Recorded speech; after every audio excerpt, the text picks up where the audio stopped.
ఈరోజు పలు ఛానల్లో నా మీద దాడి జరిగినట్టు, మహిళా కార్యకర్తలు వచ్చి నా మీద దాడి చేసినట్టు, గిరీష్ అసభ్యంగా మాట్లాడినట్టు కొన్ని అసత్య ప్రచారాలు నా మీద కొన్ని ఛానళ్ళలో వచ్చినాయి. దానికి కంప్లీట్గా సబ్జెక్ట్ ఈరోజు నేను చెప్పదలుచుకున్నా. ఇప్పుడిప్పుడే జర కోలుకున్నా, ఇప్పుడిప్పుడే జర మాట్లాడుతున్నా. ఫిజికల్ గాయాల కంటే నిజంగా చెప్పాలనంటే మానసిక గాయాలు చాలా పెద్దగా ఉంటాయి. ఇప్పుడు నాకు నిన్న కొన్ని ఛానళ్ళు నడిపించుకుంటే ఏమన్నానంటే, గిరీష్ అనేటోడు మహిళలను అసభ్యంగా మాట్లాడిండు అని అన్నాడు. కాకపోతే ఒక్క దగ్గర కూడా వాళ్ళు రుజువులు చూపెట్టలేదు. గిరీష్ అనేటోడు ఇప్పుడే కాదు, ఎప్పుడు కూడా మహిళల పట్ల ఏ రకంగా అసభ్యంగా మాట్లాడిండు అని అనేది దయచేసి మీరు ఒకసారి చూపెట్టాలన్నది నేను మిమ్మల్ని విజ్ఞప్తి చేస్తున్నాను. సెకండ్, గిరీష్తో మాట్లాడడానికి వచ్చిన మహిళా కార్యకర్తలు అని అన్నారు. గిరీష్కి ఫోన్ చేసినట్టు కాల్ రికార్డ్స్ ఏం లేవు. దాని తర్వాత మాట్లాడడానికి వచ్చిన వాళ్ళు నేను డోర్ తీయకపోతే వెళ్ళిపోవాలి, కానీ నా డోరు పలగొట్టేటట్టు ఎందుకు తీసుకొచ్చిండ్రు అని చెప్పేది ఇంకొక రెండవ ప్రశ్న. ఈ డోరు వలగొట్టిరు సరే, ఈ డోర్లో దొరకకపోతే గిరీష్ ఆ డోర్లో కూడా దొరకకపోయి ఇంకా బాత్రూమ్ డోర్ కూడా వలగొట్టే. గిరీష్ అసభ్యంగా ఏడ మాట్లాడిండు, గిరీష్ దాడేడ చేసిండు. మీరు వచ్చిన వాళ్ళు నన్ను కొట్టిరు తప్ప ఇప్పుడు నేనేమడుతున్నా, మాట్లాడడానికి వచ్చిన వాళ్ళు చెప్పుల దండలు ఎందుకు పట్టుకొని వచ్చారు?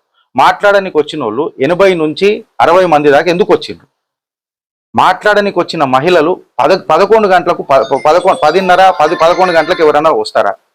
నేను మిమ్మల్ని అడుగుతున్న ప్రశ్నలు ఇవన్నిటికీ సమాధానాలు నాకు ఎవరు చెప్తారు? ఇవాళ నా కుటుంబం అనుభవిస్తున్న మానసిక క్షోభకు ఎవరు బాధ్యత తీసుకుంటారు? ఇవన్నిటికీ ప్రశ్నలకు సమాధానం ఎవరు చెప్తారు? నేను ఇవాళ అడుగుతున్నా. మనం ఇవాళ ఫుటేజ్ కనిపించింది, వేసేసినాం, ఫైన్. గిరీష్ గారు కబ్జా కోరు, ఏడ కబ్జా చేసిండు? గిరీష్ గారు అది చేసిండు, ఏడ చేసిండు? గిరీష్ గారు ఇది చేసిండు, ఏడ చేసిండు? ఆధారాలు పెట్టుండ్రి. నేనే బేషరతున మీరు చెప్పుల దండ వేస్తానన్నారుగా, నేనే చెప్పుల దండ వేసుకుంటాను. నేనేమంటున్నా, ఈడ మీరు ఒకసారి ఆ దర్వాజాలు చూడండి.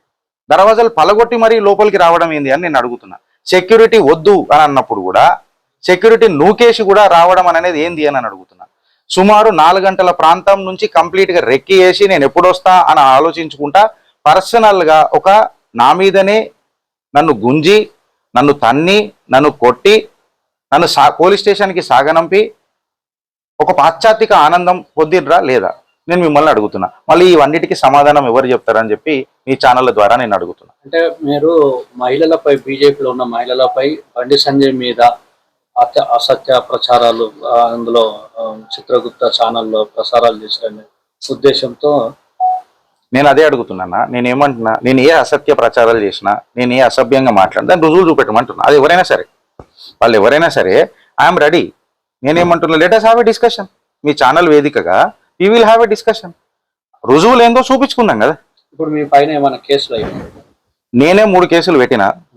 మార్చి 29 నుంచి మాదాపూర్ పిఎస్లో 2 ఎఫ్ఐఆర్లు అయినాయి.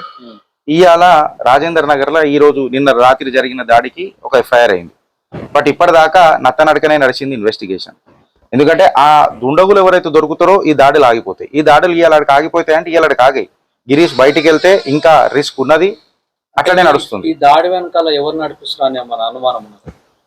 నాకు అనుమానాలు అంటే నేను ఇంతకు ముందు కూడా ఎఫ్ఐఆర్లలో స్పెసిఫై చేసిన సార్, అది ఇన్వెస్టిగేషన్ ఏజెన్సీలు చెప్పాలని చెప్పిన. ఇక అందులో మనం పదే 4-5 సార్లు మాట్లాడుకోవడం కూడా వేస్ట్. ఎందుకంటే ఇన్వెస్టిగేషన్ ఏజెన్సీలు చేయాల్సిన పని మనం 12 సార్లు మాట్లాడుకున్నంత మాత్రాన పర్సెప్షన్ అనేది రియాలిటీ అయితే కాదు. నేను అదే చెప్పండి. మళ్ళీ కూడా ఎవరు మీ మీద దాడి చేయాలని ప్రయత్నం చేస్తున్నారు? పదే ఇప్పటికీ 3 సార్లు జరిగినాయి దాడులు. నేను ఏమంటున్నా, 3 సార్లు దాడులు జరిగినాయి. ఇప్పుడు రొటీన్ గా వాళ్ళే నేను అదే చెప్తున్నా సార్. నేను ఏమంటున్నా, అదే పర్సన్స్ చేస్తున్నారా లేకపోతే కొత్త పర్సన్స్? నేను అదే ఏమని చెప్తున్నా, ప్యాటర్న్ సేమ్ ఉంది కదా, ప్యాటర్న్ సేమ్ ఉంది. నా ఎఫ్ఐఆర్ల ప్యాటర్న్ల పేర్లు, ఆరోపణలు కూడా సేమే ఉన్నాయి. నేను అంటున్నా ఇన్వెస్టిగేషన్ ఏజెన్సీస్ మీద ఇప్పుడు భారం ఉన్నది. నేను ఇప్పుడు ఇక నేషనల్ హ్యూమన్ రైట్స్ కమిషన్కి కూడా పోదామని అనుకుంటున్నా. ఎందుకన్నానంటే నాకు ఇక్కడ కావాలి కదా, నాకు ఇక్కడ డెసిషన్ రావాలి కదా. ఇక్కడ నాకు దర్యాప్తు సంస్థలు ఖచ్చితంగా నాకు న్యాయం చేయాలి కదా. న్యాయం చేస్తే నాకు న్యాయం దొరికినట్టు అవుతుంది కదా, నేను కూడా గర్విస్తా కదా.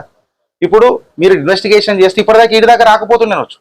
ఇప్పుడైతే నా కుటుంబం మీద మానసిక క్షోభ అనుభవిస్తుందో అది కాకపోతుండొచ్చు. ఆ దుండగులు ఎవరన్నది నేను కనుక్కోమని చెప్తున్నా దర్యాప్తు సంస్థలకు.